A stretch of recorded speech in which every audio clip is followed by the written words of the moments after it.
and Assalamualaikum to everyone. This time our group will present about the wheat crisis for our mini project and the global food security subject.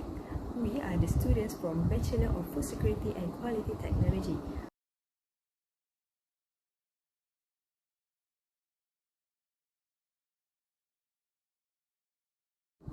This statistic shows the world's largest exporters of wheat in 2020. Wheat production is concentrated in only a few nations despite its global distribution.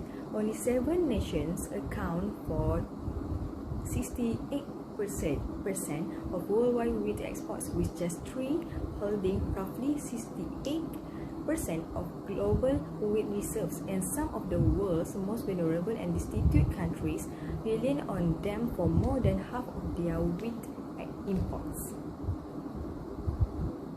In the highly concentrated international wheat market, Ukraine and Russia are both major participants. Many consider these two countries to be the bread baskets of the world, since they contribute for slightly under 30% of global wheat exports. The majority of their wheat is sent to the North Africa, the Middle East, and Asia, with Egypt, Indonesia, Bangladesh, Turkey, and Yemen being among the top buyers.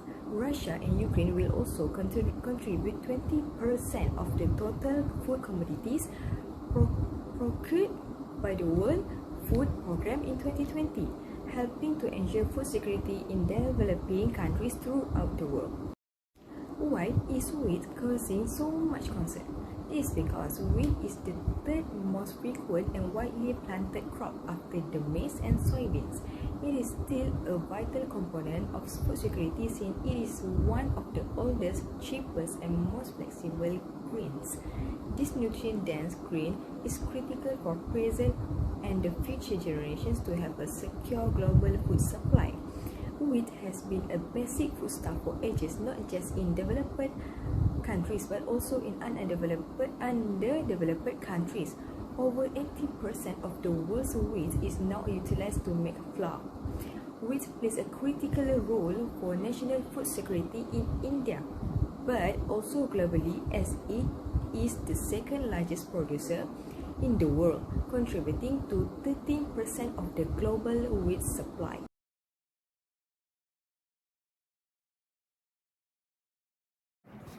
In Canada, the world's biggest exporter of durum wheat, record temperatures this past summer and pervasive drought attributes to climate change reduced the country's anticipated production for this year to about 3.5 million metric tons, and a nearly 50% decline from last year. European producers were meanwhile deluged by record rainfall, check up to warming temperature. Climate change may affect the production of wheat as early as 2030 under a high greenhouse gas emission scenario.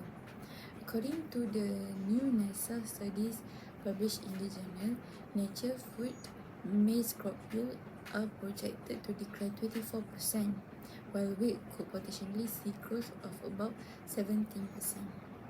The change in yield is related to expected increase in temperature, variation in rainfall patterns, and rising surface carbon dioxide concentration from human-caused greenhouse gas emission, according to the expert, using advanced climate and agriculture models.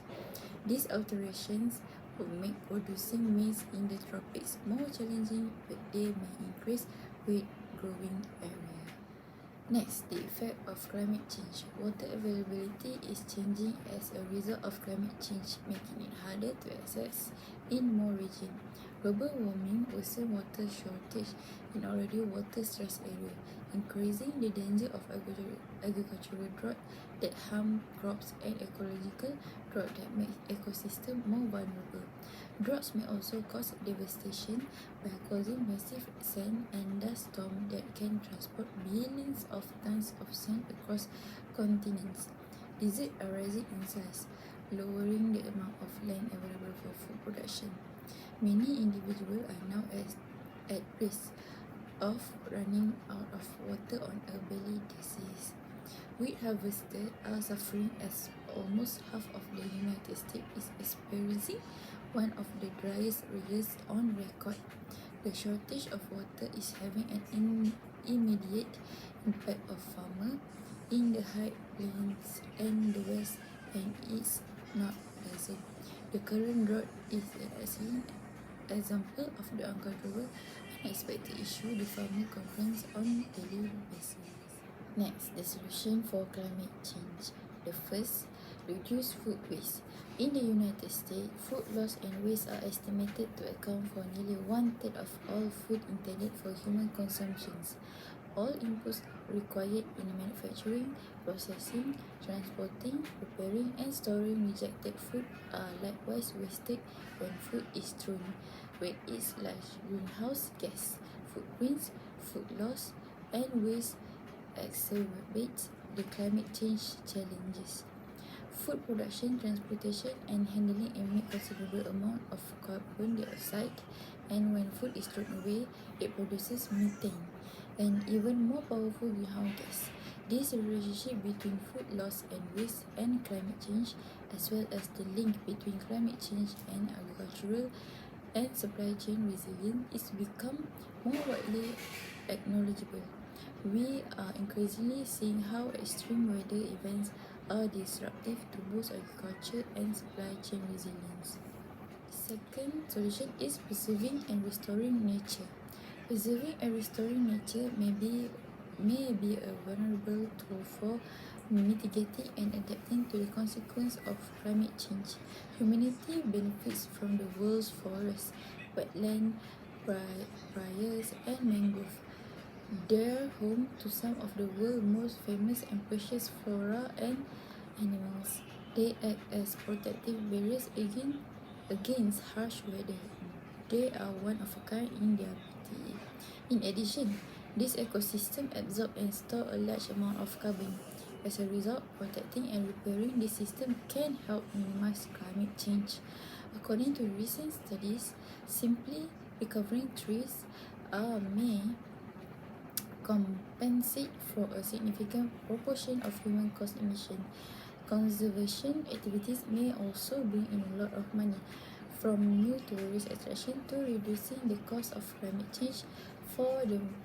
Next, India banned their export of wheat. According to the Consumer Affairs, Food and Public Distribution Ministry, the decision to restrict wheat export will control food prices, strengthen the food security of India and countries facing a deficit, and that India remain a reliable supplier as it is honouring all contracts. Wheat plays a critical role for national food security in India, but also globally, as it is the second largest producer in the world, contributing to 13% of the global wheat supply. With temperature very likely to rise in the coming years, a fall in yield is likely for many wheat production regions in the world. Intense heat wave, the Russia-Ukraine war, and loophole in supply demand management are some of the factors that have resulted in wheat crisis in India in particular and the world in general. Next, the problem was compounded after the centre's sudden decision to ban wheat export last week, just days after saying it was targeting record shipment this year. India has already exported 7 million metric tons of wheat in 2021 until this year 2022 and look all set to hit a record export of 10 million metric tons. However, domestic price pressure and rising food inflation compelled the government to curtail export. The government of India banned wheat export with immediate effect as part of measure to control rising domestic prices. The government of India recently announced relaxation in norm of wheat procurement by raising the maximum permissible limit of shrill and broken grains to 18% from the existing 6%. India, though the second largest wheat producer in the world after China, is not considered a major wheat exporter. So when India's sudden decision to ban wheat export shook the world, analysts view this as an unprecedented food crisis unfolding in the backdrop of extreme wheat shortage. However, this crisis gives big impact to our country and society. The government will suspend overseas sales to manage its food security. This drew criticism from the agriculture minister of the group of 7 countries, who said that such a move exacerbates the world crisis. Prices have soared more than 60% this year, increasing the cost of everything from bread to cake and noodles. Besides, the value of what we consume will be higher. Inflation of food prices will continue to rise under pressure from both the economy and world event. As with all markets, agriculture is driven by the law of supply and demand. If we can export wheat and other commodities and sell them for higher prices in foreign market, then we could get more them here at home. Doing so will drive up prices in the US. Globally, consumers will feel the impact on prices of food containing wheat more than other commodities. However, it's mostly raised for human consumption, while farmers will feel the impact on the cost of feed. Livestock can be fed alternative feeds. Human consumers do not easily shift to other foods when wheat prices rise. Due to increasingly restricted supply of wheat in Malaysia, which is one of the leading importer of roughly 36.5 million ringgit, will experience a rise in the price of food based on this raw material. At the same time, there are speculation that the supply of wheat flour in Malaysia will only last until July. This issue has alarmed many merchants and dealers, forcing the price of a wheat flour concentrate to rise to RM3.50 from RM2.80. Lastly, given the urgent situation, Malaysians are encouraged to be frugal in their expenditure and to promote local products. Maybe we can start farming if you have open land at home to make it easier to obtain your own supplies. As a result, it is now up to the Malaysian Agriculture Research and Development Institute (MARDI) to identify viable wheat types of cultivation in Malaysia. Given that 2 durum wheat type Habi and Amina can survive in temperature exceeding 37 degrees Celsius, which is very suitable in Malaysia. Next is the invasion of Ukraine by Russia. In February 2022, Russia radically altered the landscape. Experts have been warning about the risk of wheat shortage since the beginning of the war. They predicted that Ukraine farmers will not be able to harvest all of their existing crops or even grow new ones this year, causing the supply chain disruptions both locally and internationally. Let's take a glance of what happened. In March 2021, Russian troops began amassing along the Ukraine border. As December 2021, there are 100,000 Russian soldiers concentrated along the Ukraine border. Not long after that, in January 2022, Russia, NATO, and the OSCE hold talks while US and Russia meet in Geneva to de-escalate the tension. But differences remain unresolved. After Russia spent weeks building up a huge military force along its border with Ukraine and in neighboring Belarus, Russian leader Vladimir Putin launched what Ukrainian officials described as a full-scale invasion of the country on February 24, 2022. It marked the start of the grim new chapter in and a major expansion of an 8-year war in the country's east that had already claimed thousands of lives. However, over 4 months into the battle, it is obvious that the damage will be far more than predicted, potentially jeopardizing global wheat supply. While armed conflicts cause instant food shortages in the nations directly affected, the consequences of war on the food chain will always be seen on a bigger scale in a long run, which are global unrest, wheat blockade, and starvation. For global unrest, the United Nations Secretary General Antonio Guterres warned that dwindling food supplies caused by the war in Ukraine, the pandemic, and climate change could lead to a global unrest. The globe is bracing for the effects of a possible global wheat crisis. As the conflict progresses, the situation grows increasingly dangerous. The United Nations have warned that farmers have been unable to grow crops, putting 30% to 40% of the autumn 2022 harvest at risk. This might lead to a reduction in export output of 19 to 34 million tons this year.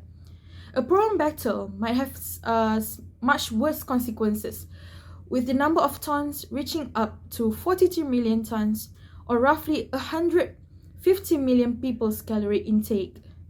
That is for global unrest. Now, for the wheat blockade, the world is on the verge of experiencing a worldwide food disaster in a complex position, as the status of more than 55 million tons of wheat, which is the whole quantity produced by Russia and Ukraine combined, is unknown. According to estimates, due to the ongoing fighting, and the largest challenge the war-torn country is facing is not how to produce it, but how to get it out. More than 90% of Ukraine's wheat exports pass across the Black Sea on their way out. However, Russian military have now surrounded the ports, forcing the nation to ship its goods by train, barge, or truck, which can only handle a portion of total export. Talking about that, this will cause the starvation, as Ukraine and Russia account for a third of global wheat and barley exports, which countries in the Middle East and Africa rely on to feed millions of people who subside on subsidized bread.